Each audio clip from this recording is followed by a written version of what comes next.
Greetings, fellow nerds and geeks. Why don't you pull yourself up a chair, grab yourself a beverage, and prepare to enjoy a geek-tastic conversation. Welcome to the Geek Easy.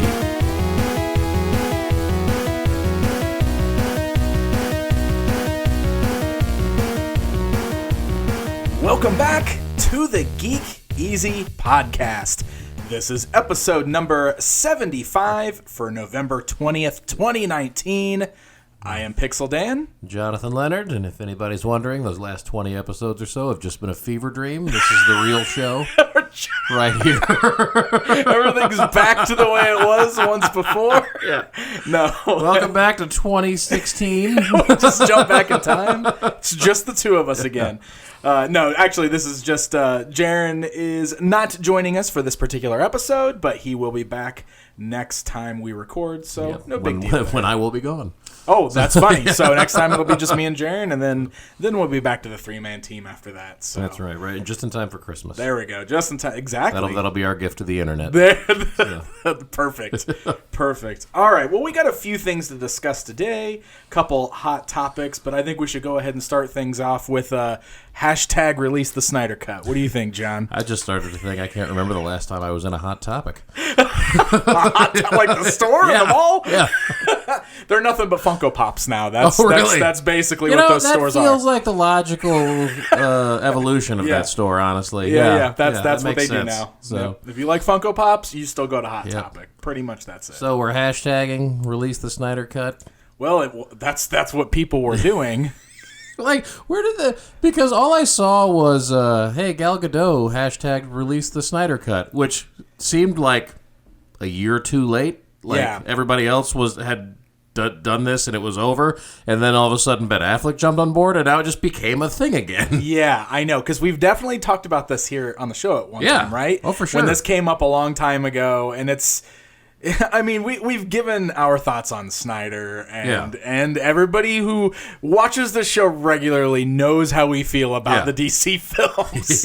Okay, so we don't have to get into all that again. But we know that the studio got really involved and did lots of crazy changes to Justice League because they were reacting to fan reaction to their movies. Yeah. So it's hilarious to me that everybody's like, give us the Snyder Cut. When that was what was like making them all mad to begin with. Like all of the changes that happened to Justice League were because everybody was so mad at Snyder's vision of that universe. Yeah. And not the studio or the actors or anything like that. The studio was on board with that for way too long. Yeah. And as soon as they jumped off, everybody got mad at them for jumping off. The internet's just a weird place. It's so weird, man. Fandoms are hard to please, and that's all there is to it. No, that's for sure. We're definitely hard to please, all of us, you know. Oh, yeah. So that became trending again, and like you said, Affleck made his voice heard all of a sudden. Gal Gadot had done it. I'll be honest, I didn't want to see the Snyder Cut until Ben Affleck wanted to. And now I want to watch it. You and Kevin Smith both. That's what Kevin Smith did. Hey, if Affleck wants it, let's do it. Why not? But Zack Snyder even started retweeting everybody's retweets and putting it out there. Which made me feel kind of bad. You know, I feel like just ride off into the sunset on this one. And don't start retweeting people who are hashtagging your own hype, maybe. I don't know. That's what I said. I'm still a huge Snyder fan. I'm not downplaying that at all. I didn't like what he did with these movies. That's fine. I could still be a fan without enjoying every one of his projects. No big deal. Right. That's just one of those things where, that just seems so... I don't even know the right word. When you start piping in your own... hype on that level. You've already pretty much said, they did what they did, and you've walked away. Don't dive back into this. Yes, you know? Yes, exactly. Well, breaking news, literally an hour before we started recording, I saw this and was so happy because I wanted to bring this up anyway. And not happy in the way haha, take that or anything. I know that there's a lot of people that wanted to actually were pushing for this as a movement, but Warner Brothers has responded already. And this is an article on IGN that was just posted the day we're recording it, which is the 18th. That says, while the stars and fans of Justice League are rallying around hashtag Release the Snyder Cut on social media, a report from The Hollywood Reporter indicates that Warner Brothers has stated they currently have no plans to release director Zack Snyder's proposed cut of the movie. Yeah. And it goes on to say, despite the groundswell and speculation that a Snyder Cut could go to Warner Brothers' upcoming streaming service, HBO Max, insiders tell Hollywood Reporter that no announcement of a release of any such cut is imminent. So it doesn't outright say that that's not a possibility for the future, but it's pretty cut and dry and that they're not. Bearing in mind, the studio could read that article and then immediately go, "Oh, HBO Max is a pretty good idea. Maybe we should do that." No joke. So that could change in a heartbeat. But it's funny that they jumped that quickly on responding. It is real funny because it really seems like it's been picking up steam in the last day or two, and real quick they're just like, we have no plans for that. Sorry. So if they're jumping on that fast to say that they don't have any plans, that's probably in fact the truth. They have no plans to release a Snyder And I don't Cut. like, did they? I mean, I'm sure there is a mostly completed cut somewhere out there that he did, but he didn't fully finish that movie even. They brought in Whedon and did a bunch of the reshoots before they were completely done with it. I don't know if they had filmed everything or not, but they definitely hadn't edited and to my knowledge there wouldn't have been a final Snyder Cut in existence even. Right, and that's the way I would think too, because all that stuff came while the movie was still in production, where we started getting all the news about reshoots and Joss Whedon coming in and all that stuff. They happened like in a tight window, but they didn't happen like a week before the movie came out. Right. These things usually aren't in the can and ready to go months and months and months in advance. Right. But I mean, who knows? They came out with a Richard Donner cut of Superman 2 like 30 years later, so. There's true. There's no telling. There's no telling, and that doesn't mean it's totally off the table. And in that case, way better. Yeah. That made a really good movie better. Yeah, I like the Donner cut. That's not how this one would go, I don't think. I'm not sure I would feel that way, but maybe some people would. At least we've always got Watchmen. He gave us Watchmen. Yes, he did. So. Yes, he did.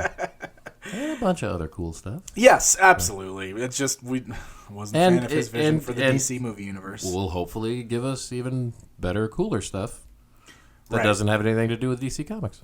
Right, exactly. Well, let's talk about more DC movie stuff, because there's been a lot of talk of the new Batman movie coming out with tons of casting announcements. And we didn't really get a chance to get into this the last time we were together to record, because a lot of this news had broke around then. Yeah. So if you brought it up, that we should probably touch on it. And I was going to say, I remember it was coming out around, all the news was coming out around the time we recorded last, but I don't think we really touched on it. And there's just some fun name drops, so I figured we might as well bring it up, because they had, obviously Robert Pattinson's the Batman here. They had cast Zoe Kravitz several weeks ago for Catwoman, and then they just started kind of filling in some of these pieces. They had been talking to Jonah Hill for Penguin for a while, everybody assumed, and he dropped out of the race, and then it seemed real quick after he dropped out, they snagged Colin Farrell. Yeah. Which is real interesting casting, and I'm real excited to see what they do with that. Because Colin Farrell doesn't have a Penguin look at all. I don't think. Now, I didn't think Jonah Hill did either. I think that also would have been interesting casting. And outside of when they cast Danny DeVito in, the 90s, I don't know who else I envision as the Penguin. Right. That's one of those, I don't know if I ever would have thought of Danny DeVito, and then as soon as they showed him to me, I'm like, all right, well, he's the only person who can ever be the Penguin now. Yeah, exactly. But like I said, I think that's pretty interesting. They've got Jeffrey Wright lined up for Commissioner Gordon. I think that'll be fun. I'm a big fan of his. I think he'll be playing probably... This will feel like his Bond role, I'm guessing, because he plays Felix... Why can't I remember Felix's last name? He plays Felix in the Daniel Craig Bond movies. Yeah, good enough. People know what that means. Exactly. He's basically, a law enforcement... an American law enforcement officer that works with James Bond, and now he's going to be an American law enforcement officer that works with Batman. Pretty similar. Right. And then Paul Dano as the Riddler. I don't think I mentioned that yet. I think that's really cool. Yeah. I think that could be good. I mean, I don't want to see... I enjoyed Jim Carrey's Riddler in that crazy Batman Forever movie. He was so over the top. Yeah, exactly. He was totally just playing Frank Gorshin's Riddler from the 60s show. The Jim Carrey spin. Yeah, and I thought that was fun, and it fit in that movie, and that's great. That's not what I want to see. Yeah, I kind of want my more. Riddler. I want more like the animated series style Riddler. Exactly. A little more calm and collected, and the riddles. Yep. And again, I think Paul Dano's not anybody who ever would have been on my radar. The Arkham games. Yeah, exactly. Yeah. exactly. I've been itching for a Riddler in a movie, in an updated, in one of the grittier movies for a long time, because I think he's perfect. That's where I wanted them to go with the third Nolan Batman, because I thought the world they had set up there, if they would have basically made like a toned down Saw movie with Batman solving crimes that the Riddler was putting people through these crazy mazes, that would have been amazing. Have him do some detective work. Exactly. Yeah. Exactly. So if we get anything close to that out of this, I'll be happy. And like I said, cool. I think Paul Dano's got the perfect demeanor for it. So that should be a ton of fun. And then the other one's Andy Serkis as Alfred. Interesting. Yeah. I could see it though. Yeah. Like that's not like too crazy of casting, I don't think. Yeah. Nope, not at all. I mean, basically for Alfred, you need an English guy and a good writer. Yeah. Yeah, there you go. So, as long as the movie's good, or as long as the writing is good, that'll be awesome. Right. I'll be looking forward to that. Yeah, I'll be curious to see if they play him more like the Alfred we got in the recent movies, which was a little more involved and a little more like the Alfred we saw in the Arkham games again, because he was kind of more helping Batman like control the drones and giving them intel and stuff like that. He wasn't just the butler. He wasn't just the butler. Yeah, he was the guy in the chair. Exactly. Exactly. And then I don't think this is confirmed at all, but there's been a lot of speculation about Matthew McConaughey joining the cast. Yeah, and I think the rumor is it would be in the Harvey Dent role potentially. I would guess probably not Two-Face. Yeah, probably just Dent. But that's a big get if they get that. Like, that's a pretty huge deal to have Matthew McConaughey as your Two-Face eventually, as your Harvey Dent right away. It's weird. I'm like trying to picture it though. Like McConaughey. I can see it. I can totally see it. So? Yeah, for sure.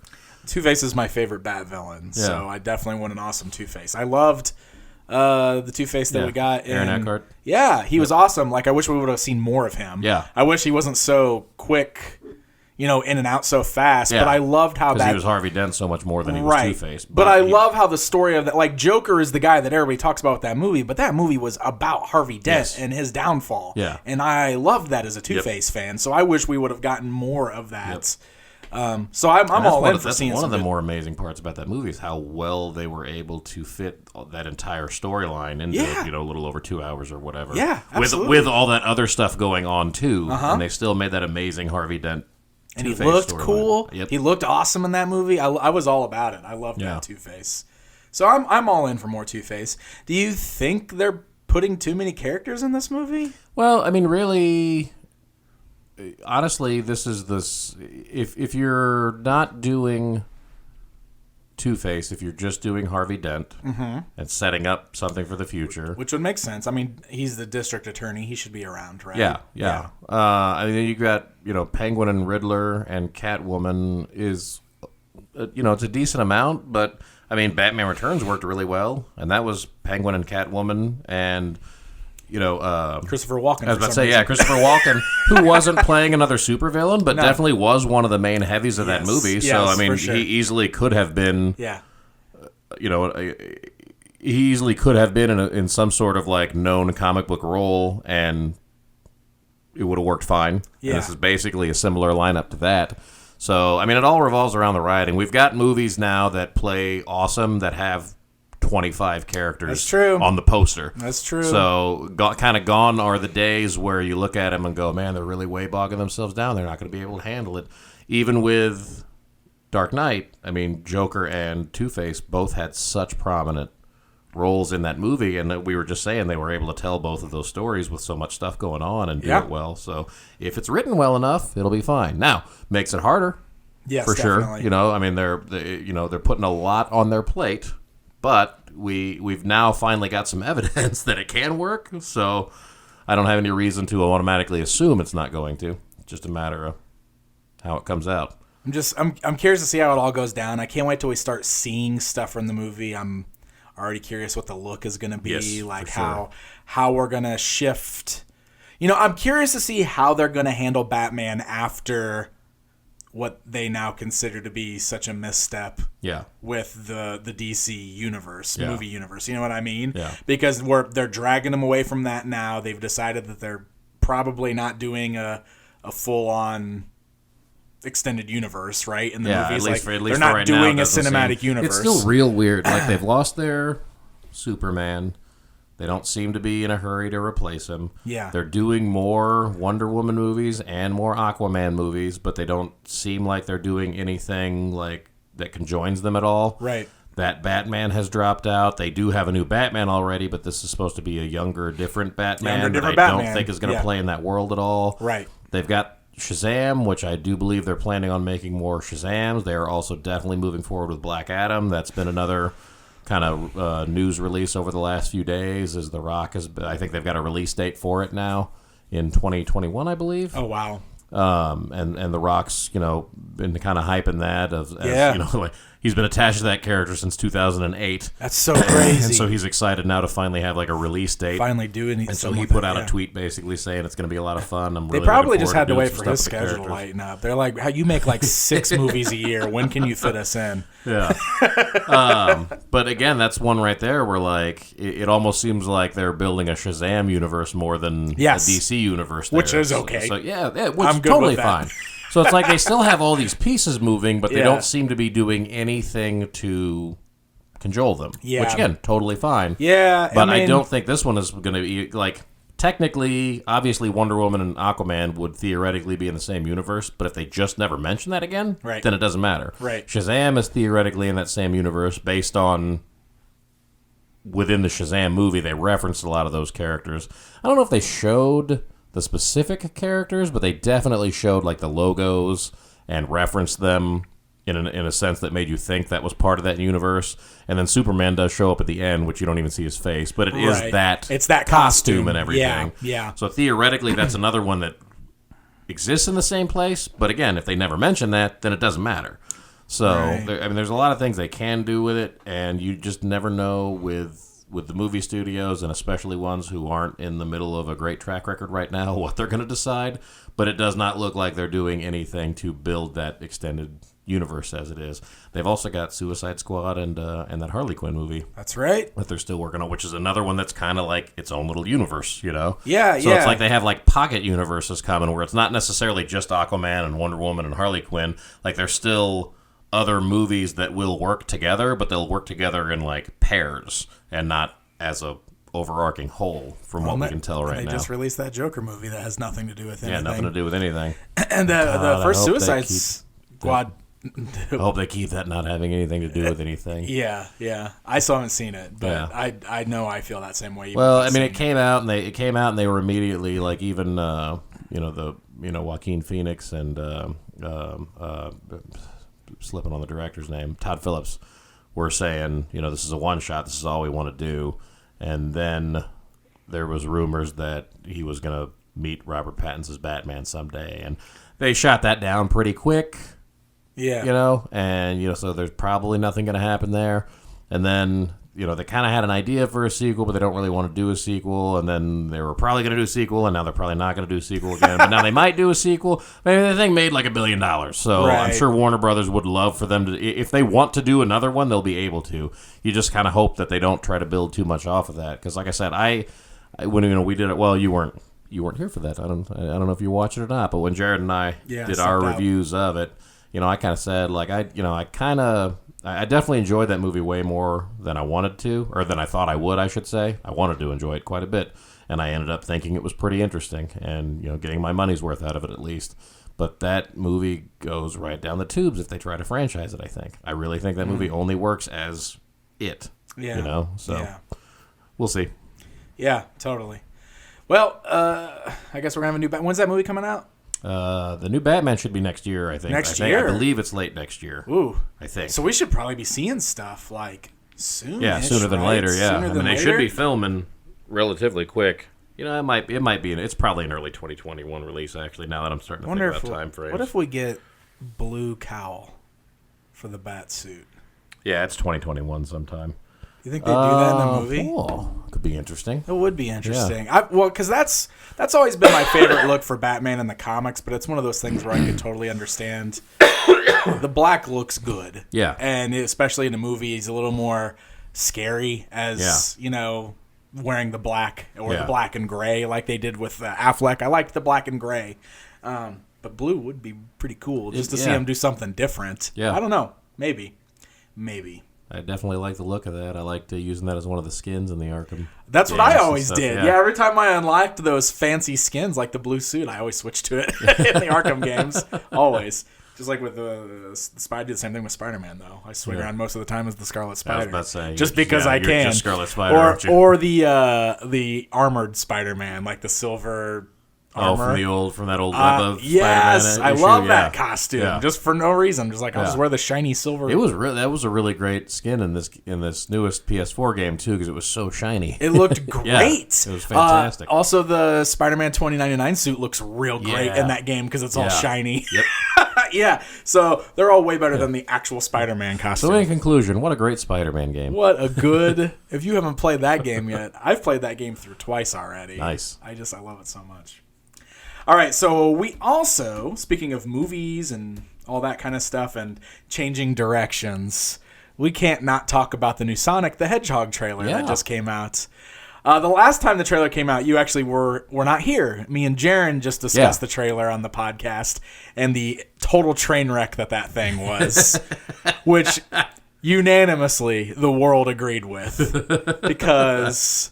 I mean, I don't know what that thing was, but it wasn't Sonic the Hedgehog, and they were playing Gangsta's Paradise for some reason in that trailer. And that trailer was bananas. It was just like it was what you would expect to see from a video game movie back in the early 1990s. Yeah. Like, well, except I think you guys talked about it in that episode. Like, I felt like that movie was a spoof of itself. Is what it looked like for sure from that trailer. Yes. You know? It's like you watch that trailer and then you just spend the next 5 minutes trying to, shove your brain back up your nose because everything's leaking out of your head. Right, exactly. So new trailer releases, and it's once again pretty unanimous, I think, across the world that, holy cow, Sonic looks so much better now. He looks like Sonic the Hedgehog now. Yeah. Big head, big eyes, I mean, he's got the proper proportions. He looks like the character that we know and love. Plus, they totally recut that trailer and gave us something completely different.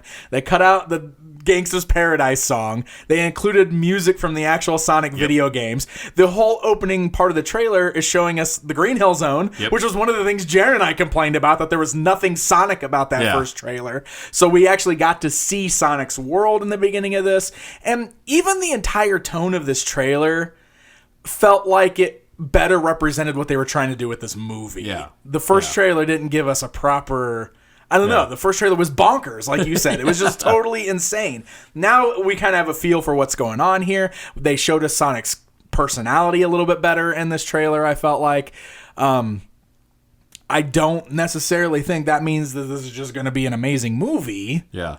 Because it still looks like it's probably not going to be like an amazing movie. I will say, like, this trailer makes the movie look a lot better than it looked before. It almost gives me a little bit less hope, though. Yeah. Because with as bananas as that first trailer was, I kept thinking, man, like, this is one of those things where you still have no idea what you're walking into. Like, maybe this is super inventive. Maybe this is one of those things that you sit down for it and you blow your mind.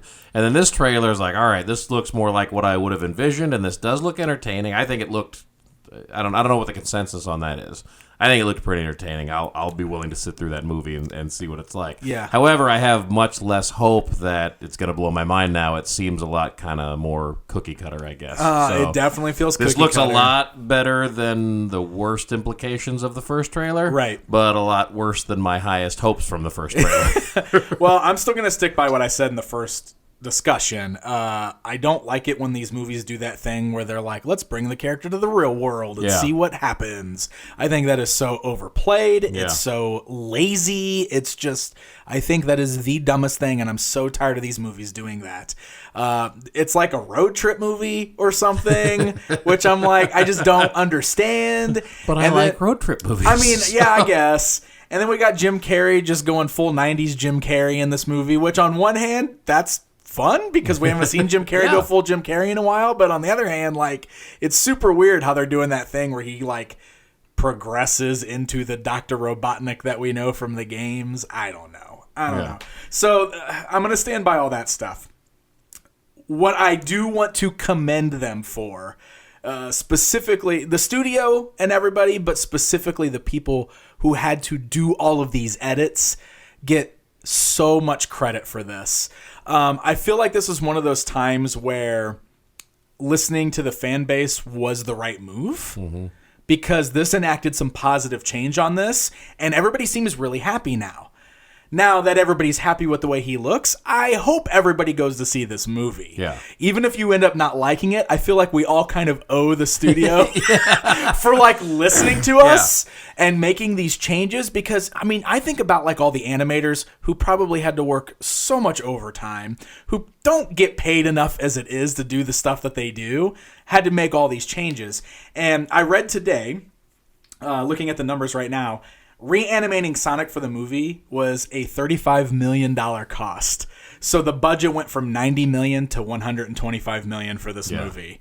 So they dropped a lot of money on that, and a lot of man hours were putting into redoing all of that stuff. And that makes me even more surprised that they took that effort, because honestly, $35 million is probably a high prediction for like a good opening weekend on this thing. Yes. And so who knows how this is going to do? But I feel like as fans, as the nerd geek pop culture fans, I feel like we owe it to go see this movie just to support the fact that they did that for us. Yeah. And the argument could be made that they should have just did that way to begin with instead of doing the thing Hollywood does. Yeah. But they listened to us, and they made those changes, and I think that's pretty cool. Well, and, buying a ticket encourages both the fact that they did go back and change it, and the idea that going forward, they should just do that in the first place. Exactly. So it's kind of a 2-for-1 there. Right. Now, let's be careful with this power that we have, guys. I don't want us like doing this every time a movie comes out now and just like wrecking things. Like, we need to use this wisely, okay? Let's use this wisely. Yeah, I think that's good advice, Dan. That'll probably be well received. So when the He-Man movie stuff starts coming out, let's rally up, okay? Well, I'm going to go see this, and I'll tell you what, I showed the trailer to Spencer, and he got way excited. It's for sure going to appeal to his age demographic. Yeah. You know what I mean? Yeah, he was so happy to see a Sonic the Hedgehog movie. Yep. That's all he needed. Yep. Like, he saw Sonic and got happy. So, Did you show him the first one? I don't think I ever showed him the first one. I was going to see if there's a difference. I know. I should have done that. I should have shown that to him to see what his reaction was to the original look or whatever. He probably would have said it looked weird, because he does. He points that stuff out when he doesn't think things look right. He was pretty excited about this, though, so he's already asking when we get to go see it. And it's not until February. February. They pushed it to February. So, which is funny, too. We talk about how much work they've done fixing that movie. They're probably still going to be working on it for the next 2 months to actually get it ready. Like, they've got enough done to get the trailer out, but there's no indication that the whole movie's... The trailer almost looked like it was a little unfinished still. Yeah. Like, some of the shots of Sonic looked a little too cartoony and not quite polished enough. Yeah. Like, it felt like an early... Yeah. Like, they threw something out to show us. Yeah. Is what it felt like. So, it's very possible that they still have some cleaning up to do. Yeah. But, yeah. So, February, everybody go see Sonic. You're not doing anything else in February. That's right. What else are we doing in February? All right. See Charlie's Angels bombed super hard. Oh, yeah. And I saw Charlie's Angels bombed, and I saw that they're blaming superhero movies for it. Did you see that? I know. That's ridiculous. Well, it's just the new meme, dude. Yeah. It's like, superhero movies are the worst thing to happen in Hollywood. It's one thing when Martin Scorsese says it, and that whole little weight. It's another thing when your Charlie's Angels movie doesn't quite make it, Yeah. It's the rundown I read on it was basically just that it ended up being a super fun movie. Like, it ended up being this weird, like, hybrid of like, the action set pieces weren't actually enough to separate it from anything. The cast was apparently pretty good, but it was kind of one of those everything going wrong at once, because I read a pretty thorough breakdown of kind of like what they thought happened and why, and it went all the way down to the fact, like, when you had the McG ones that came out and were pretty successful in the early 2000s, they had they had some pretty cool action set pieces. They were very polished movies, and then they had that sense of, humor and fun to it as well. And so they just played kind of for the broader audience in that way.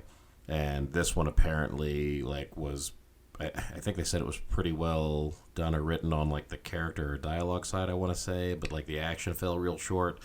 And even when it got down to the casting, they were talking about how you would go about trying to sell that movie nowadays. Mm-hmm.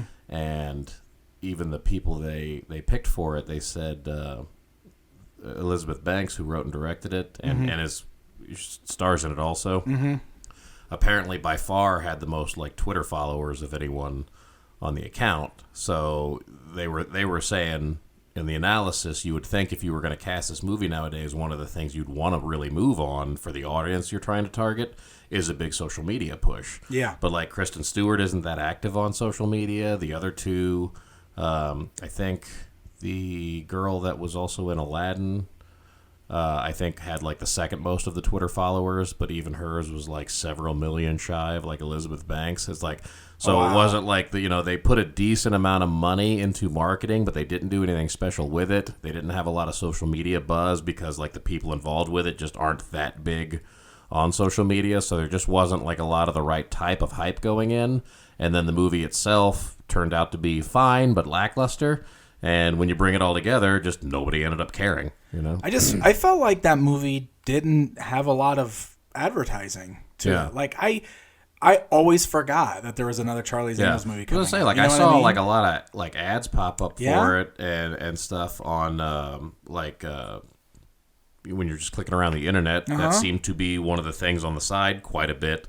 So a decent amount there. But I don't really watch TV that much. Yeah, well, commercials or anything, so I don't know how that went. That the budget for the advertising was apparently at least moderate, but there just wasn't anything that really drew you in about it. It's here's a trailer, but nothing beyond that. So that's swing and a miss. Yeah, as I say, it looked fun. I'd still like to see it, but. I don't think they're going to be building a franchise off an $8 million opening week. Yeah, probably not. Dang. Well, so the thing I think that we can say is probably starting off pretty well and doing pretty good and is getting a lot of buzz, especially on social media, has been the launch of Disney+. Yeah. I guess first we should talk about launch day of Disney+. Yeah. Did you get on pretty much right away with it when it launched? That... Within the first few minutes, I'm pretty sure when it was available, because it was supposed to be, they had a countdown timer on the website that zeroed out at 5 a.m. local time here in central Illinois, and that was on a Tuesday morning. And the whole night before, I kept going, maybe it'll be a little early, so I kept checking on my phone to see if the app was even available, basically. And at the end of the night, I was going to try to get up early and watch The Mandalorian at 5. Right. So that was my goal, and I was going to bed at 11:45, and I had checked for the app on my way to bed, and I laid down, and I sat there because I kept, in my head, I was going, maybe I'll just stay up till midnight and see if it drops at midnight, and then I finally convinced myself, that's dumb. I don't know, I don't think it's that second it's going to hit, and then I'm going to end up convincing myself to stay up till 12:15, and then I'm just not going to sleep at all. I'm just going to go to bed. But before I close my eyes, real quick, I'm going to look for the app one more time. And it popped up on my phone. I was like, that's interesting. I wonder if it'll actually play. So I downloaded it, and I popped up The Mandalorian. I hit play, and it started playing immediately. That new logo, Star Wars logo thing popped up. And I'm like, okay. And hopped out of bed and ran to the living room and set it up on the TV. Amazing. And just watched it there for a while. So it was the app didn't seem to be on my Fire Stick right away, and I didn't find it on the PS4 right away, but it was on my Android platform. Yeah. So I just used it there and casted it over, and that worked. It took me a while to find it on the Fire Stick at all. Like even like later in the day, it wasn't popping up like right away. So I had to. That Fire Stick's pretty new. I didn't actually know how it worked. Yeah, so I had to figure out how to search for an app. But as soon as I did, then I got it on there. So I mean, I got it up and going real early. And in the middle of the night, I didn't have any problems with it at all. And then when I woke up the next morning and tried turning it back on at like 8:30, I was having all sorts of menu issues and content that wouldn't play. But even that didn't like I got. It took me about 20 minutes to get Endgame to start, and then 3 hours later when Endgame was done, I didn't have any more problems after that. Yeah, totally. So I got to work that morning, and when I kind of started checking Twitter and stuff, I noticed everybody was talking about Disney Plus, and I didn't think it was going to be launching until later in the day, because if you went by the countdown that was on Disney Plus's website, like the countdown was going to end at like 4 p.m. that day. Well, the countdown changed a few times. Oh, did it? Yeah, okay. So the last time I had checked it, I was like, oh, it's like it said 12 hours until launch, and that was at like, it looked like it was going to start like in the middle of the next day, and I was like, well, that's not even like midnight tonight. That's like sometime in the middle of the day tomorrow. I was expecting midnight. Yeah. Which usually means West Coast time. Yeah. So I was expecting 2 a.m. here. Yeah. And then I started seeing tweets like a day or so in advance that people had found countdown timers, and they were counting down to like 9 a.m. Eastern, which would have been 8 here. Uh-huh. And then when I got it, I didn't find the countdown right away because it was on the Marvel website is where I had heard that it was on there anyway. And I didn't bother to go and check it or anything like that. But at one point, I went to Disney Plus. I kept going to see if the app was available anywhere. Yeah, I was checking too. Because I figured maybe they would release the app and just you wouldn't be able to hit play until a certain time. And at one point, I went to the website, and this would have been the day before. 2 days before, I think. I guess it was Monday. It probably would have been the Sunday. Uh-huh. And that's when it was going to 5 a.m. local time, which is like, that's weird because that's not any of the times I've read before. Yeah. And that seems like a very bizarre time to start. Yeah. But whatever. Yeah, so once I saw everybody on Twitter talking about it, I got on my phone and I downloaded it, and I was like, oh, crap, that's awesome, it's there. So I text my wife right away because she was still at home at that point, and I was like, hey, see if it's on the TV yet, because we have a Samsung Smart TV, and I looked and made sure that was one of the things that was going to have it right away. And she went into the apps and it was there, so she downloaded it and went to log into our account and everything. But both of us, me on my phone and her here at home on the TV, were having a lot of problems with the menu and trying to get anything to play. Like, it kept coming up saying like, this content's not available or whatever it was saying. Yeah. So it was just one of those things I was like, man, everybody in the world is on this right now at the exact same time. It's going to take a little bit of time to get this ironed out. And throughout the day, I would kind of check some things, and I would get a couple things to play. So I'd play some things on my phone at my desk. Like I started by watching some old Mickey Mouse cartoons because I got real excited that like old Mickey cartoons were on Tons there. of them too. Yeah, so I started watching some of those, and they were working fine, and I was like, oh, this is amazing. And then I flipped on some of the old superhero stuff. Like I watched... I tried to watch Spider-Man and His Amazing Friends, but it was one of the ones that wasn't working for me. So then I flipped on Spider-Girl, and that one started working, or Spider-Woman. Spider-Woman. Yeah. And I'd never watched that before. So I was like, okay, I'll watch a couple episodes of Spider-Woman. So like I flipped that on because I didn't want to start any of the movies. It was just like something that was on in the background while I was at work. But by the time I had got home that evening and turned it on my TV, everything was working. Yep. I had no problems anymore. So like, like throughout the day, I kept seeing hashtag Disney Plus fail, and a lot of people complaining about it. But it's like any major thing that launches always has that little bit of like ironing out to do on the first day, especially like they have to figure out like how hard the servers are going to be hit and all that. But it like I feel like they got that cleaned up real fast. That should have taken a long time to get that smoothed out, and it, like I said, a half an hour. And I haven't had any problems since. That first day was the only day that I had loading problems. I don't know if anybody else still is, but mine's been working smooth as butter. Yeah, I haven't heard any more complaints. So it seems like it's then. So yeah. Now I will say there are some interface issues that I've still noticed because I have watched. I watched a few episodes of the '90s X-Men. I've watched several Simpsons episodes. The TV series, and I have used the app on the Fire Stick, and I've used the Android app on my phone. Mm-hmm. When I go to a series that I've been watching, it doesn't give me any indication of where I was. Yep, I don't like that either. Yeah, if I know that I'm on episode 3 and I was halfway through episode 3 and I go to episode 3, it still started me at the right part of the episode. Right. But it didn't give me any indication of what episode I was on. Right, so right. Instead like on Netflix, you get that little red bar at the bottom that lets you know where your progress is. And when you click on the show on Netflix, it just takes you to where you were. Exactly. You don't even have to think about it. It's just there. Now, I'm sure they'll have that worked out. It's been out for a week as of now. Right. And it's probably been a couple of days since I've tried watching a TV series. Every time I go to one, I'm surprised it isn't fixed yet. Yeah. Like, I'm sure they will be right on that, because that has to be something people are complaining about, and it has to be a key focus of, let's get this done, because otherwise, I mean, you can't even have a hope or a prayer of going through 30 seasons of The Simpsons, always remembering where you stopped. You were at. Exactly. when you're done. Exactly. So I've also noticed so far with the Hulk cartoon, the 90s Hulk cartoon, the episodes are out of order a little bit. Yeah, the X-Men and because like if you go to the 90s Spider-Man, the first episode they offer you as season 1 episode, because first of all, it has all of the Spider-Man listed as one season.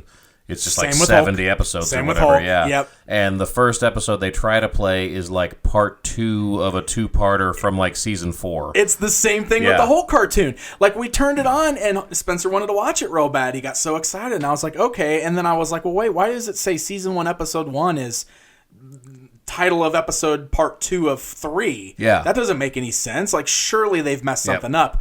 And so we went ahead and watched them, and you could tell that it was like from way down the line. Yeah. Because like the episodes were like Bruce and Hulk got separated and they were different characters, and then by the end of the whole thing, like Son of Hulk got created, and then Bruce turned into Gray Hulk for the first time. And I was like, there's no way that this series started with all this insanity, right? Yeah. And Bold move, 90s. Yeah, exactly. And then, like, he watched a couple episodes, and all of a sudden, the real episode 1 started, and he got upset because all of a sudden Hulk wasn't gray anymore. It was, like, all the way back at the very beginning. He's like, I want to see more Gray Hulk, because he was, like, invested in what he'd already been watching. So I'm like, what is happening here? And I started flipping through and realized that what it has listed as episode 1 and 2 are, like, episodes like 45 and 46 or something like that, because way down the line I found part 1 of those 2 episodes, and I'm like, what in the world? Like, they have got to get this fixed. Like, which holy again, cow. I'm sure they will, because that's why, because the second episode of Spider-Man is the right first episode,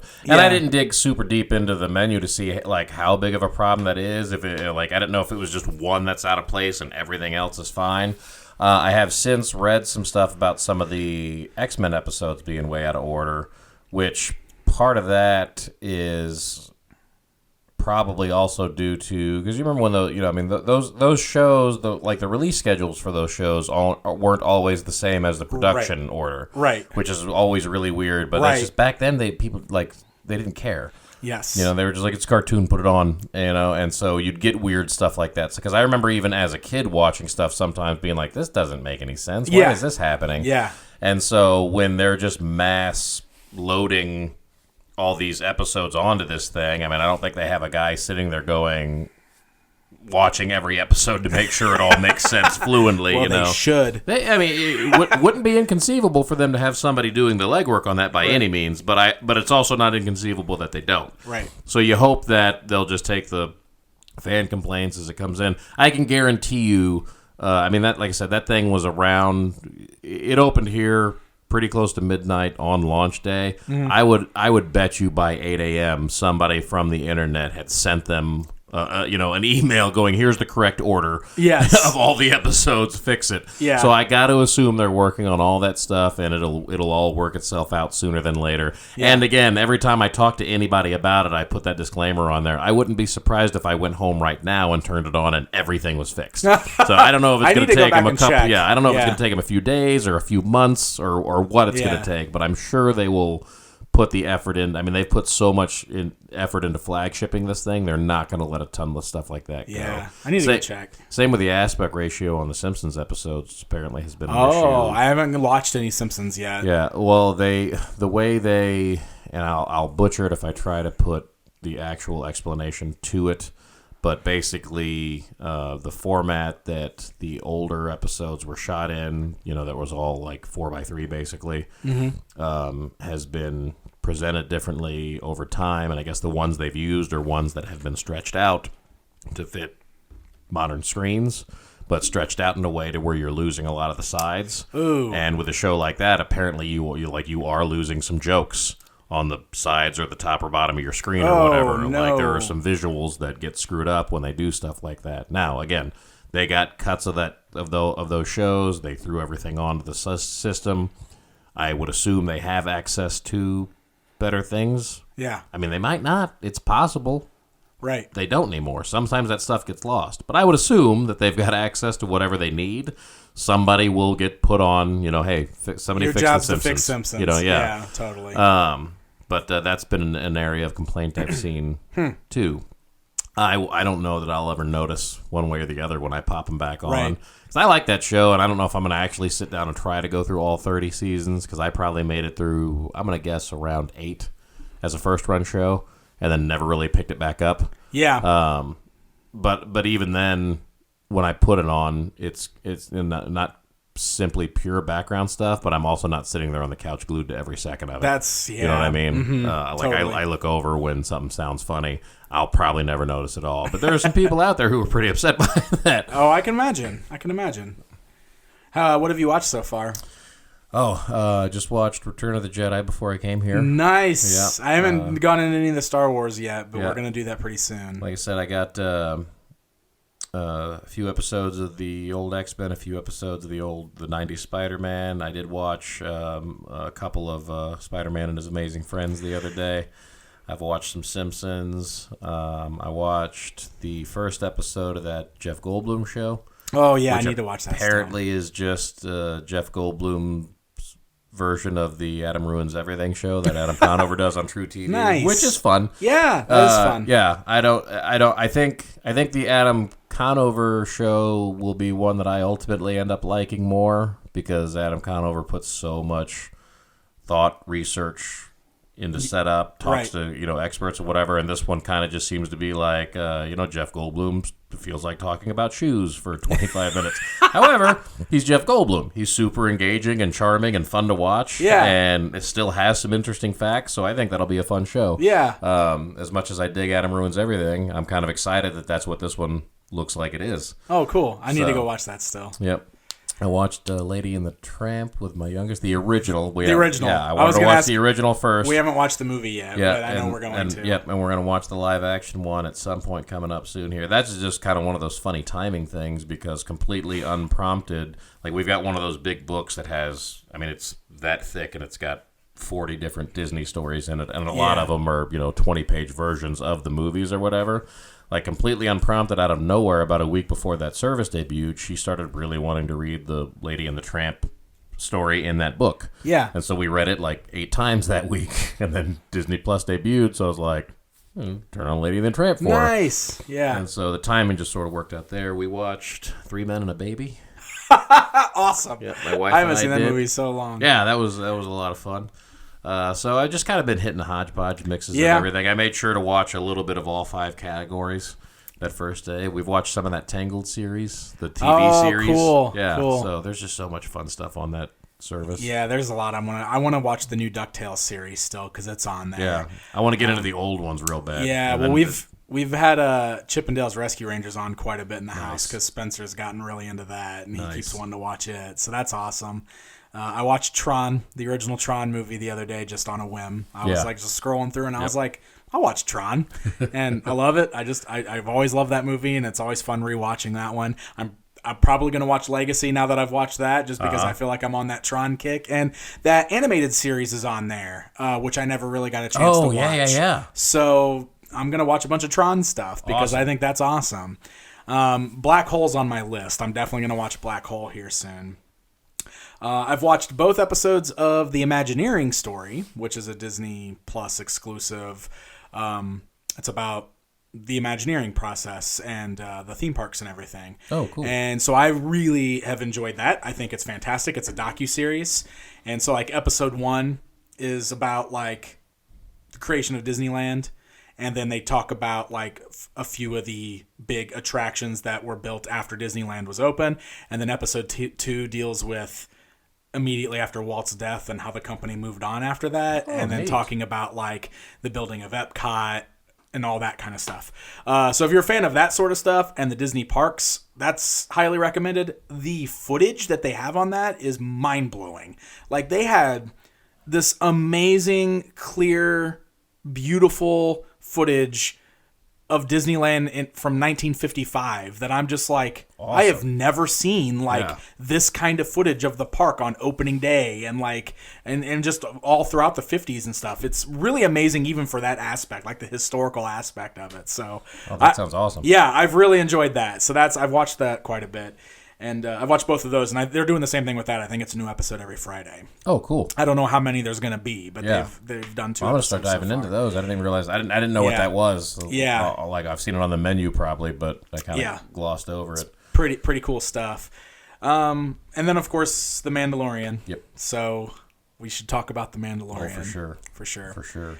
So this is the thing I think most of us were like, this was like the app seller for a lot of people. Yeah. I think a lot of people were really excited about this. There was a lot of good buzz going into it, and my initial impressions are that I love this quite a bit. Yeah, like it's lived up to everything so far for sure. So far, I'd say so. Do you just want to like talk about? There's only been 2 episodes so far. Yeah, we can talk about both episodes. And I don't understand what's going on. Yeah, it's really interesting the way that they're doing this, and I will say that like the general consensus I've seen online is that people really seem to like this, but there has been a little bit of. There doesn't feel like there's a lot going on in it yet, though. Yeah. I'm not sure what's happening. It is totally riding that space western line. Yes. And it's a slow burn. And we've seen enough in the one preview we saw. We know there's a ton of action coming, and there's only like 8 episodes. So there's a lot that's going to be happening. I've got no doubts about that. But I've enjoyed that slow burn process thus far. I have, too. I like it, too, because there's almost like not a ton of dialogue in it. No.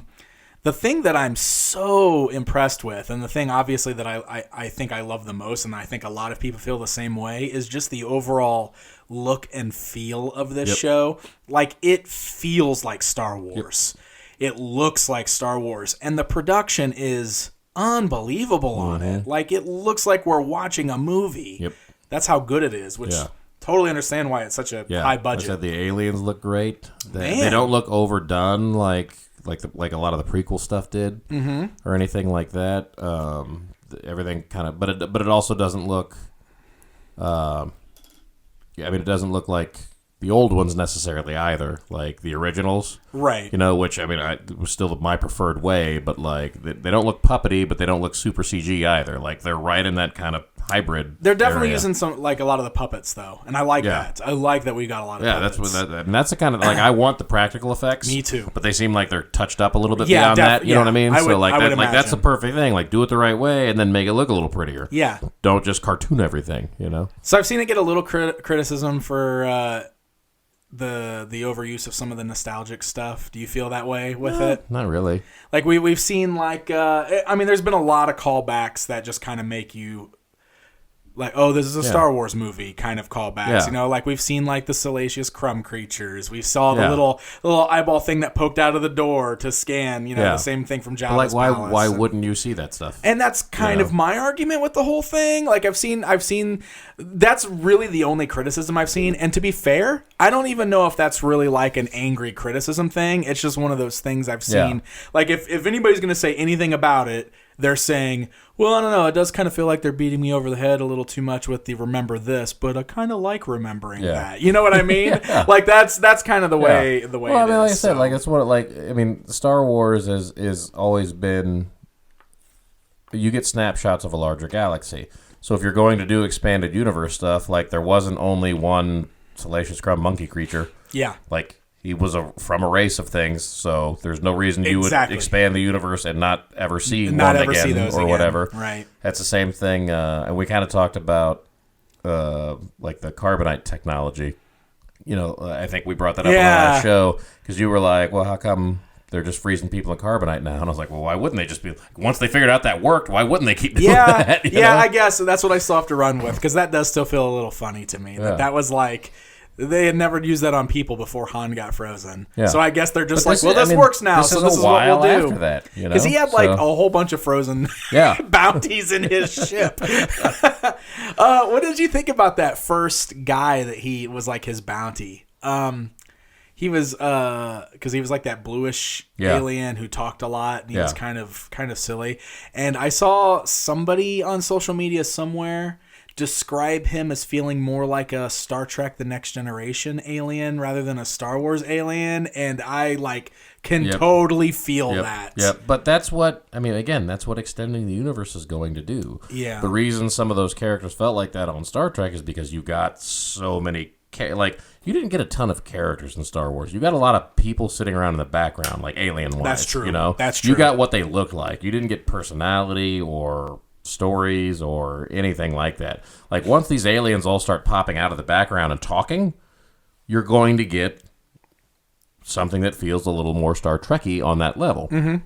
I don't have a problem with that. That's what I've been hoping for. Not to make it more Star Trek-y in that level. I was always a Star Wars over Star Trek person, which is weird to say because I love them both so much. Right, you know? right. But if I had to connect to one of the stories, it was going to be that one. But if you're going to give me more broader things, then it's going to look different than what the movies looked like. Totally. And I'm completely fine with that. The only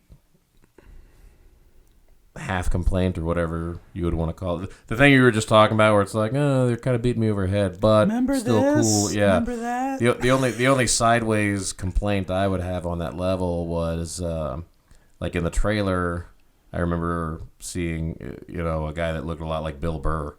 It's like, weird. And then I looked it up, I was like, oh, that's Bill Burr. Weird. And like in that first episode, Brian Posehn showed up.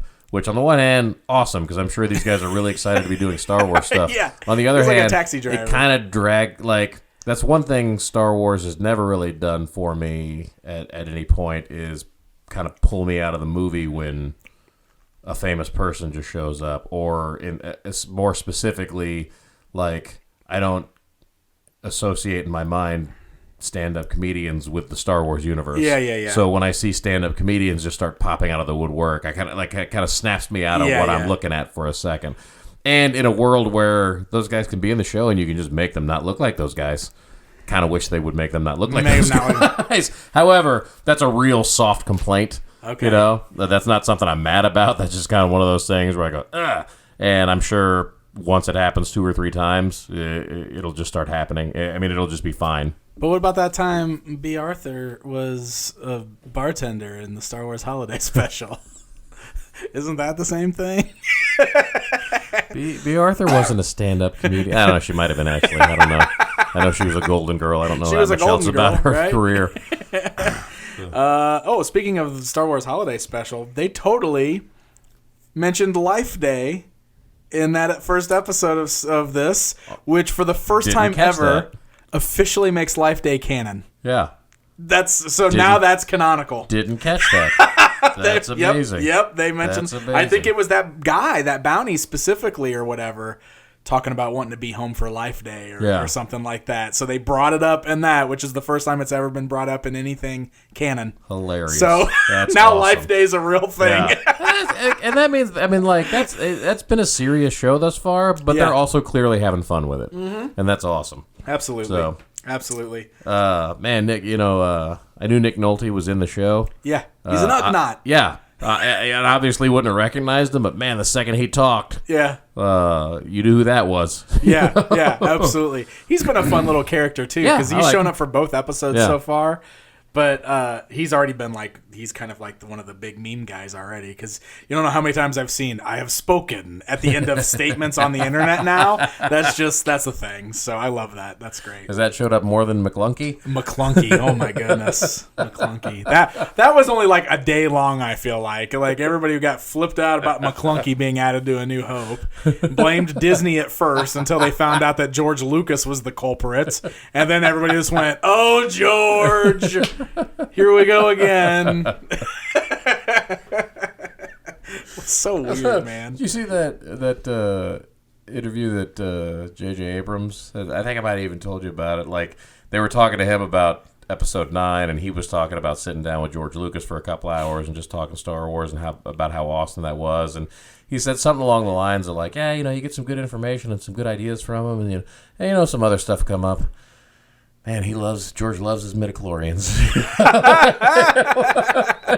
Oh no, yeah. midichlorians. Yeah, every time I think about anybody complaining about where the new trilogy and movies are going, I think about what we could have gotten if George Lucas had just kept making them. And yeah, I just have to go pump the brakes, guys. We're getting some good stuff. Yeah, I know. It's always that's always kind of the thing you have to look at with those, but.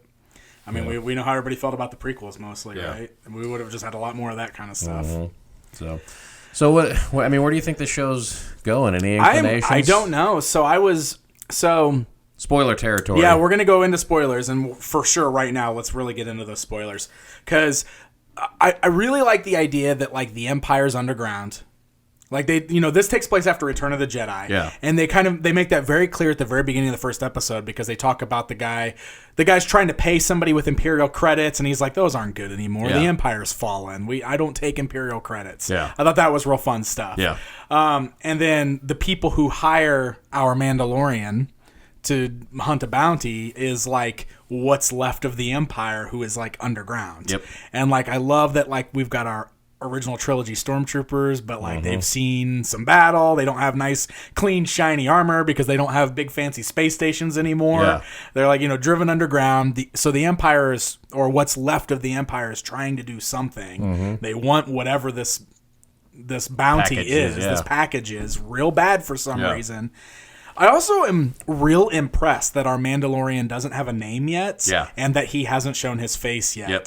That's what I was going to do. I mean, is he gonna? Do you think? I don't know, but I really applaud them for going this far without doing that Hollywood thing and having to show an actor's face. Yeah. Because this is like. Okay, part of the reason everybody liked Boba Fett so much was because he was so cool and so mysterious.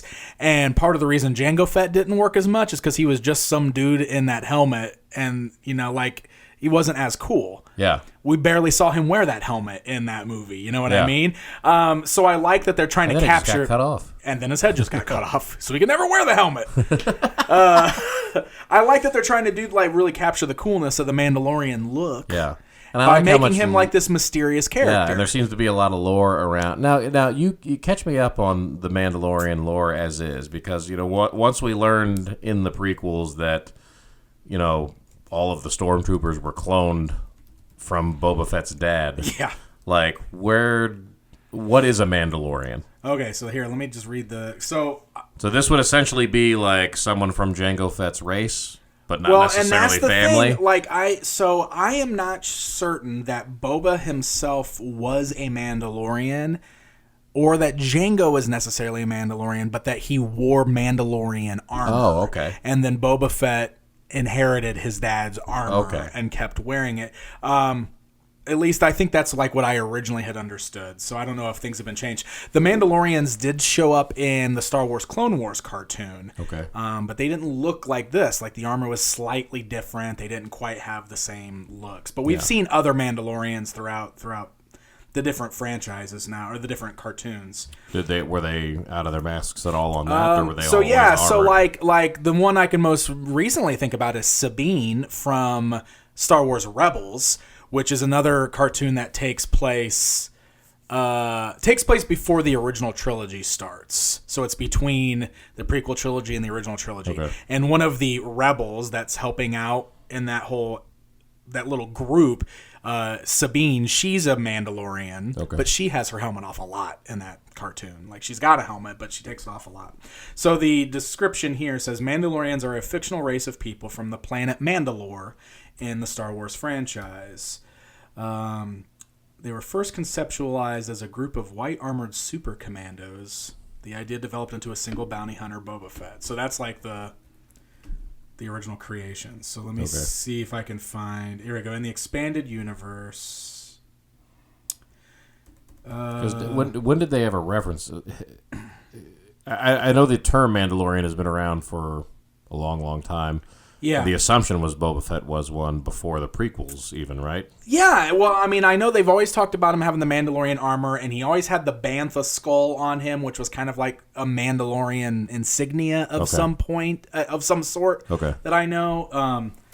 But they didn't mention it in the original They trilogy. never said the word Mandalorian in the original movies. That was always kind of like an expanded universe thing, or it came into the terminology because of the expanded universe.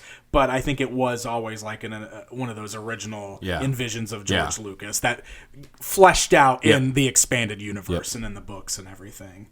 So honestly, I don't really know a whole lot about like we don't take our masks off, and I don't know if that's something that they're really diving into for the first time with this, or if that comes from somewhere in the expanded universe. That's one of the things that excites me about the show is getting able to learn more about background stuff like that, you know? Yeah, totally. So, yeah, I'm excited about it too. Like he goes into that one area where there is several of them, like, and they're all wearing helmets. Like everybody's got a helmet on in there, and I thought that was really interesting that they're all wearing similar armor, and like he brought that metal to have smelted and melted into like a shoulder pauldron, which I guess was like a decoration or like and that kind of plays into the whole Boba Fett thing too. Like, remember he decorated his armor with like the Wookiee braids and like, you know, stuff like that. So I don't know if that like plays into the lore of the Mandalorians or something where, And that's what I started, because it's kind of one of those things I just never put a ton of thought into.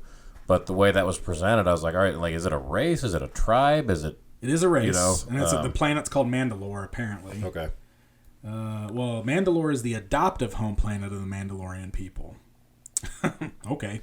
So there's just so much in the expanded universe. It's like hard to keep up with it all. Yeah. The other thing I wanted to bring up, and I haven't been able to find a solid answer on this, his ship that he's flying in that, like they mention that it's an old Republic ship. They like called it like a ship of the old Republic or something like that, and it looks like the Republic gunships from the prequels, but like modified. Like, do you remember the Republic gunships that they used? Well, I mean, I didn't specifically remember where it was from, but it did look like a familiar. Yeah, so I wonder if it is like a modified Republic gunship or something, because it's similar to that, and I've tried looking it up, and I can't find, like, it's probably not specifically, it probably is just meant to look like that. Yeah. Like a different class of ship that's similar to it, but I thought it was... Or one that's just been modified. Yeah, because as soon as I saw it, I was like, man, it looks like he's flying around one of those old Republic gunships that we saw in like episode 2, and then somewhere in that first episode, somebody referred to it as being like an old Republic design or something, and I was like, oh, maybe it actually is. Like, that's kind of awesome. That like they're like, because they call it like a junky old ship or something, because at that point it would be a very old ship. Exactly. And so I thought that was kind of cool, but I really like the ship too that he's flying around. I think it looks cool. So he gets that bounty that Pakaji's got to go pick up, and that's where we meet the Ugnaught there, who kind of just leads him to where he basically is like, I'll lead you to where, you know, this is, because people keep showing up and they're causing a lot of ruckus, and I just want things to go back to normal around here. Yeah. So like, that's his whole reason for helping him. Yeah. So he gets there, and that's where we meet IG-11, who is another bounty hunter, who is the same type of bounty hunter droid as IG-88, which we saw in Empire Strikes Back. I thought that was really cool, how they also explained it as a bounty hunter class of droids. Yes. So like, those things are built to be bounty hunters. That's cool. Yeah, that's awesome. I like that. And again, another one of those things where it's like, this is a familiar thing that I've seen before, but now I'm getting a little bit of expansion on what it's actually like. Right. It's really fun. The other thing I really liked about him was, like, he's always been such a very stiff, inanimate looking droid. Like, the only thing we really saw of him in Empire Strikes Back was in the lineup of bounty hunters that Darth Vader hired, and he was just a prop that stood there. Yeah. So trying to imagine that thing running around and bounty hunting has always been one of those things that's been hard for me to picture, especially when you think about the few droids that we do have, like C-3PO and stuff, and trying to picture them moving around and being a bounty hunter. The way that they animated IG-11 in this was incredible. That scene was super cool. The way he was like spinning around and blasting and everything, I was like, oh, now I get it. That is awesome. Also, he was voiced by Taika Waititi, which was great. It was awesome. And I like how he kept just trying to self-destruct the whole time. Like that was his go-to. He was just like, our odds say that we're going to lose. Initiate self-destruct. Mandalorian had to keep stopping him from like self-destructing. I thought that was awesome. So that was a real fun scene, that fight scene where they took out like all of those guys there that were protecting the package or whatever. Yeah. And then we got the big reveal of what the package was, which is like a baby Yoda, or Yoda species. Which, by the way, in case you didn't realize, Yoda species does not have an official name, even in the expanded universe. Like I realized because like I always just assumed it was something I didn't know. But then I've seen that mentioned since this has come out, like somebody saying like, maybe we'll finally figure out what those things are called now. Yeah. So I did a little bit of looking up on it because I was curious. I'm sure everybody has at this point too. But it's one of those things that they've kept a mystery all these years in Star Wars. Like it's a nobody knows exactly the name of that race or where they come from. There's a very few of them in the universe, but all of them are highly force sensitive. So, like, that race... How many are there even that are, like, official We canon? only know about Yoda and Yaddle specifically, because Yaddle was in Episode 1. She was also on the Jedi Council, which I love all the jokes about, like, Yoda and Yaddle getting it on, and that's what this baby is. I've seen a lot of that, and I think that's hilarious. I got to internet more. I miss a lot of the good jokes. But also, like, they talk about how this is a 50-year-old... being, but it's a baby still. Really? Yeah, didn't you hear about? They said that in the show because. No, I missed that too. I gotta rewatch these episodes. Well, when the Mandalorian opened it up and it revealed it was a baby, he said, "I was told that he was 50 years old."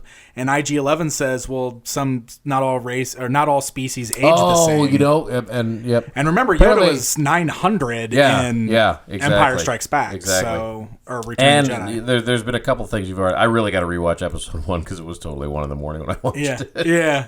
Because there's a couple things you've mentioned already where I'm like, oh yeah, I do remember that now that you're saying it, but I just wasn't thinking about it at all. Yeah. So I thought that was pretty cool. But also I love how IG-11 was just straight going to terminate that thing. And Mandalorian just shot IG-11 through the head and just killed it. Which is another one of those things that's always funny about like the marketing for a show, because all the marketing for the show has shown like the Mandalorian and IG-11 like on posters and stuff together. Like, oh, he's going to have a cool droid sidekick. Nah, man, he killed that thing in the first episode.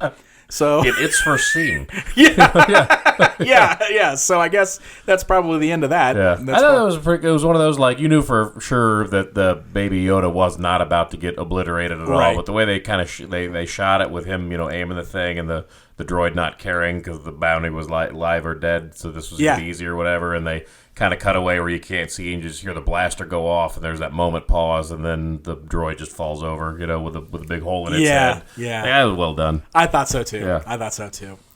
So Episode 2, we just roll right into that from there. Yeah. I like Episode 2. I like to refer to as our first side quest.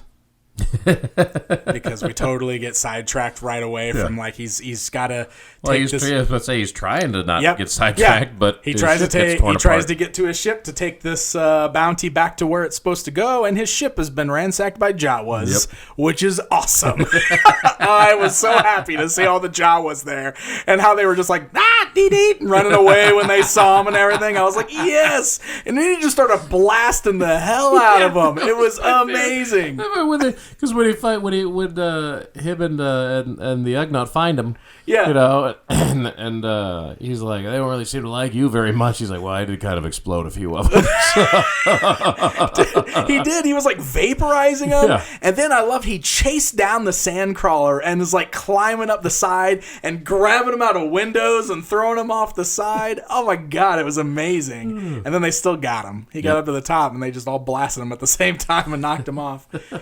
So basically, like, they've ransacked his ship, and he's forced to barter with them to get his parts back, because that's what Jawas do. Yep. They have to make deals. Yep. And so he, sucks up his pride. Freaking out about that. Dude, he was so mad. I'm not bartering with him. That's my stuff. Yeah, it's my stuff. So he sucks up his pride, and he decides to barter with them. And the one thing that they want that he would be willing to give them because they want the baby, and he's like, I'm not gonna give you the baby. and then they wanted like his gun or his armor. They wanted his armor, and he's a Mandalorian, so he can't just give up his armor. Yeah. And so then they told him to go find this egg, and so he had to go find this egg, which ends up being like this little like mid-level boss fight with with some creature in a Danny, cave. I keep telling you, everything's not a video game. Yes, it is. Okay. It's always video games. My bad. This is his side quest. He's on what are these called? What do they call these in the games? Like the missions where you have to go pick something up and bring it back to somebody so that they can give you something else. Side quest, or there's like another name for them because they happen a lot in the Zelda games, where like they're like delivery missions or something like that, because they're like, oh, give me this and then I'll give you that. That's totally what's going on here. Like, he's got to go pick up this egg. You fetch me the egg and I'll give you the parts for your ship. Okay. So he fights this big monster thing. I guess we should totally mention, like, earlier on in the episode, he had a cut on his arm from the fight.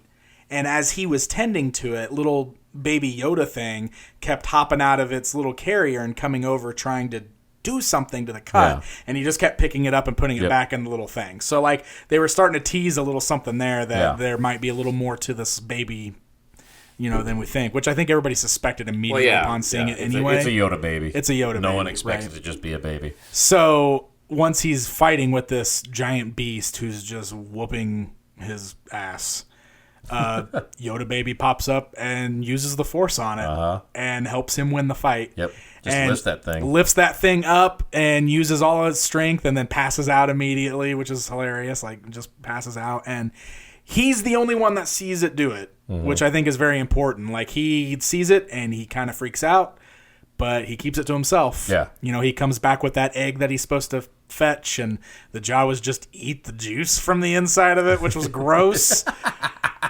And he gets his parts back for his ship, but now he knows that there's something up with this Yoda baby. Because didn't Nick Nolte even ask him, like about the fight or something like that? Well, he kind of blows him off. Yeah, well, he said something like, he asked if the baby was okay. He's like, is he okay? And he's like, yeah, I think he's just sleeping. Like, he just kind of blew it off. Yeah. And because the baby did wake up eventually at the very end, he had just exerted himself. He had exhausted himself by using the Force and passed out.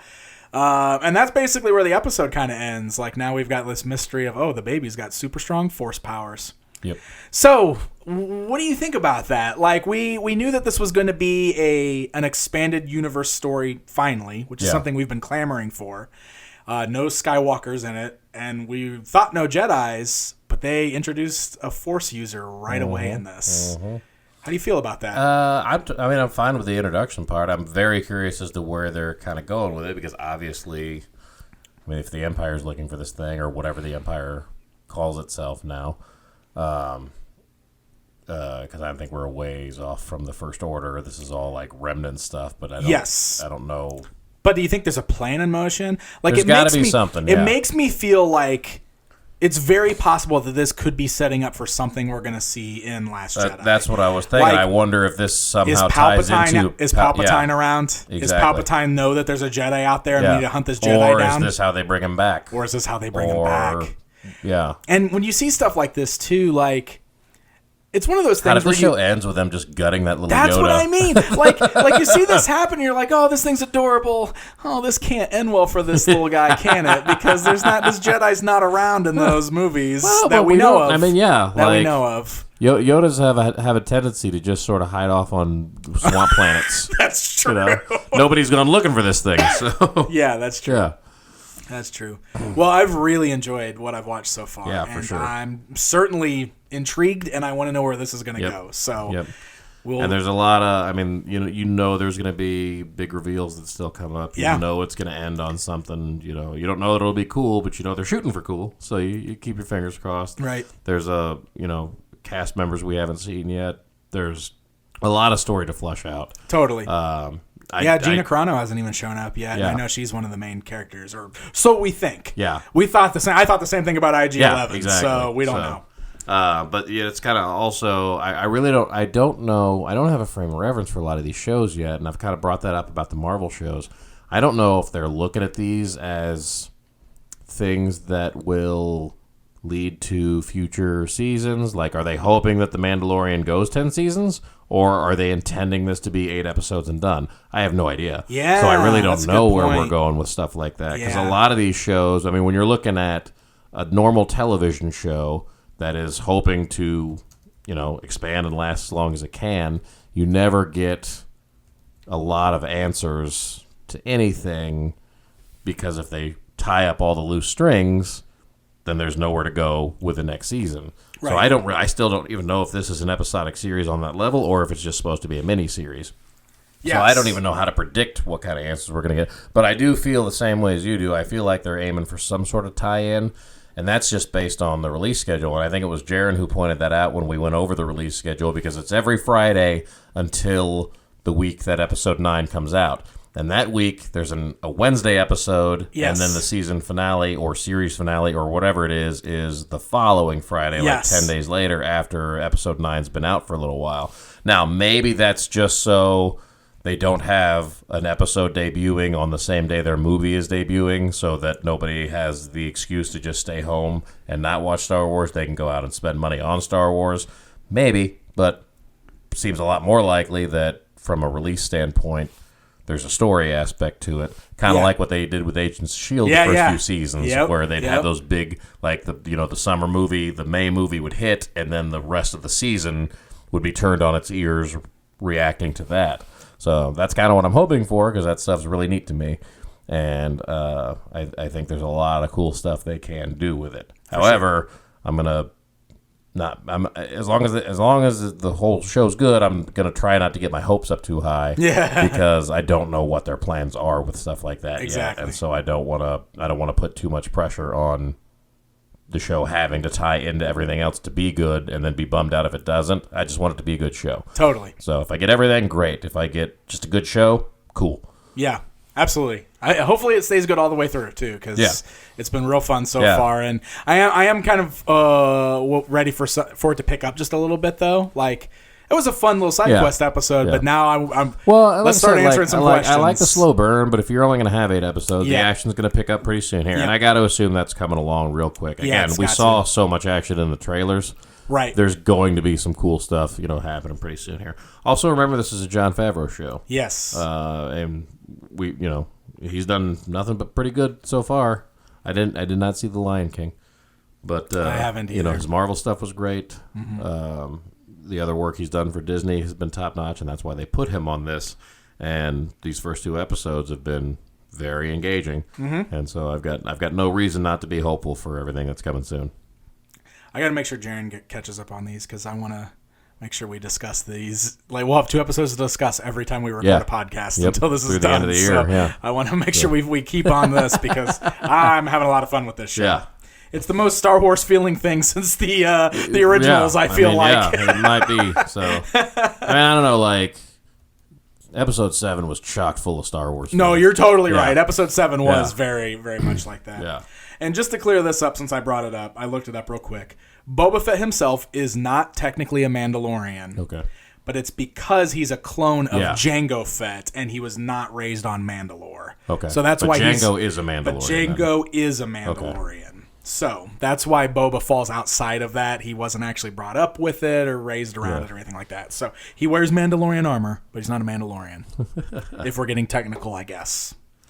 Yeah, I'm really excited to see where the show goes. I'm having a lot of fun with it. I don't know if we're gonna. I assume they're gonna take his helmet off at some point. I would think. I mean, Yeah. they can say they got a guy with a name and a Yeah, that's what I'm playing thinking him. too. Which, I wonder if they're gonna give us more backstory on him. They kind of gave us a few flashes. yeah, Like teasing something. Yeah. Like that he might be adopted into the Mandalorian race or something. yeah, So I bet we do get a little bit more of that fleshed out. I like the mystery of the character. yeah. But I'm kind of with you. Like, I like that they haven't yet. Yeah. The longer it goes, I think it'll be pretty cool. I don't think that they'll never take it off, and I'll be fine when they do. Partially I'm because wondering- at some point it's neat to, and partially because I'm a big fan of that guy. yeah. Well, for guys like us that, we're into the comic book stuff and the Star Wars stuff and superheroes and masks and whatever. We're cool with this. We like this. I wonder if general audience member is having a hard time connecting with him by not knowing anything? Yeah, I don't know. That's a good question. Yeah, I wonder. I'm curious how that might be, but Yeah. I like it, so he can leave that helmet on. Stay away from Mace Windu. Good thing Mace is dead. Otherwise, this party would be over. All right, man. Any final thoughts on anything there? Or ready to wrap this up? No, yeah, I mean, like I said, looking forward to more. That's my only final thought at the end of both the first 2 episodes. Sweet. That's how I feel, too. And Disney Plus has been great so far, so good. There are some kinks, but they'll work them out. Yeah. I have so much stuff I want to watch on there, too. Exactly. So we'll get to it. And they're just that is one thing I meant to bring up when we were talking about the kinks. So that'll be kind of my final thought. Some of the menu options, when you're going through looking at movies, some stuff popped up on there that I didn't think was supposed to be on there. So I was like, oh, cool, this is on here. And I'd click on it, like episode 8. You can find the option for it when you're going through the menus, but then you click on it and it'll pop up and it'll say, due to previously existing contracts, this title is not currently available, but will be available December 26th, 2019. Oh, okay. It'll give you the date and everything. That's pretty cool. Which is awesome. I think that's fantastic, because especially for a lot of the franchise stuff you're looking for, because there's a few Marvel movies that are like that. Yeah, the Spider-Man movies aren't on there, I noticed. Well, and I'm guessing, I don't know that they ever because will of the be. Sony? Because it's Sony, technically. Sony. I'm not sure. I mean, I do believe they showed up in the box sets on the Blu-rays. They did. So maybe they'll work something out, but I didn't see them on the menus anywhere yet. But like Ragnarok's not on there yet. What's funny, Endgame is, Infinity War isn't, because Infinity War was still with Netflix before the deal ran out. Exactly. Yeah. So, but you can go and find out when they're gonna be, which I think is cool. That is cool. But some of that stuff is weird too, because there are titles outside of like the the Marvel and the franchise ones that I found that will tell you they're not available yet. But like I clicked on the Lone Ranger. And it gave me the whole spiel, contractual, blah, blah, blah, whatever. It's like, this title will be available April 12th or whatever, 2021. I'm like, that's an excessive amount of time for you to be telling me. Like, I don't need 18 months notice to know that the Lone Ranger is going to be available. Who is clamoring to see the Lone Ranger so bad that you have to tell them when it's coming? Yeah. I feel like if it's a Marvel movie and you have the date at any point and somebody's looking for it, that makes sense. If it's coming within the next 3 or 4 months and it's one of your big movies, that makes sense. I don't need 18 months notice on the Lone Ranger, and I don't know who does. So that was kind of weird. And then to make that even weirder, I looked for the live action Aladdin, and I couldn't find that one at all. I didn't know. I knew it wouldn't be there, but I wanted to know the date, and it just didn't show up. I noticed anywhere. It wasn't there because we looked for it. So I was like, well, that's weird. Why would they not be telling me about that one? You know what else is missing? The Aladdin animated series. Oh, they put the Little Mermaid animated series is on there. That Tangled ones. Most of the animated series are on there. The Aladdin one's missing. I just assumed the Aladdin one was on there because the others were. And that's one that I wanted to watch or put on for Spencer because he's such a big Aladdin fan. I was like, there's a whole. Yeah. Because all 3 of the animated movies are on there. Yeah, I put on Return of Jafar for him the other day, and he watched that. Yeah. But that's when I noticed it wasn't there. Yeah, so I wonder what's up with that and if that's going to be coming. I don't know. That's so weird. Yeah. So. Cool. Well, I've had a lot of fun with it. Yeah, I'm super enjoying it. Recommend it to everybody. If you like that kind of stuff, I think you'll like it. If you're watching the show, just go sign up for it. Who are you kidding?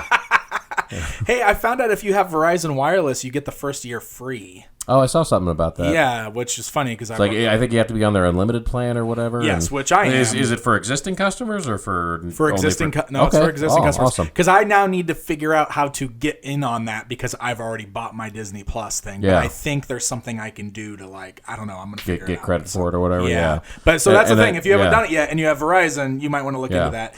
There was some sort of deal I saw where if you signed up.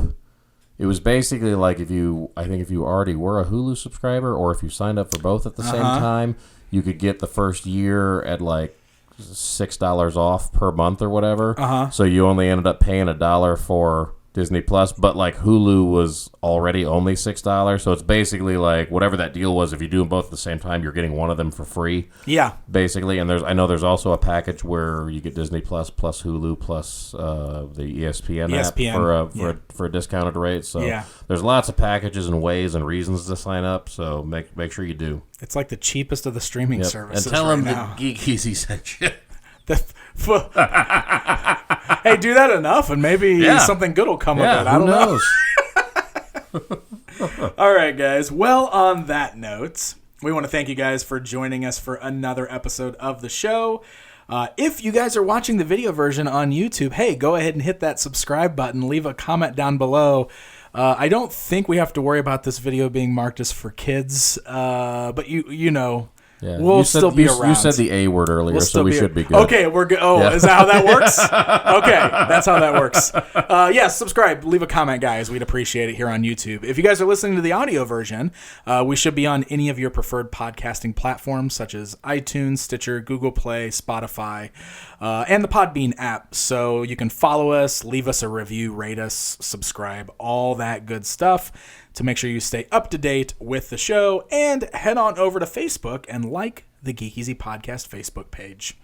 Usually I try to get on there and let you guys know when we're going to post an episode. I did not do that this time. That is my fault, but we do record every other week. So every other Wednesday, there'll be a new episode up for you guys to enjoy. And I'll assume all of the fan questions this week would have just been, how awesome is Disney Plus? What did you watch on Disney Plus? What do you think of The Mandalorian? I bet we covered everything. Did you guys see Sonic's new trailer? I bet we got it all. No, we do appreciate the fan questions. Oh, absolutely, though. Anytime you guys have anything, you don't have to wait for my thread. If you guys post on the page, I will do my best to curate it so that we can try to have those for the next episode. So don't be afraid to leave us comments there. With that being said, that is going to wrap up the 75th episode of the Geek Easy Podcast. That's a nice little milestone. Yeah. 25 will be at 100. Let's say in 25 more episodes, we can go live again. We'll go live again? Well, if we still have that feature available to us on YouTube after they shut everything down. Another YouTube will pop up. Another one. That's right. Another one will rise. That's right. All right, when one YouTube falls, two more take its place. Is that how it's like a Hydra? I'm pretty sure. Oh. Hail Hydra. McClunky.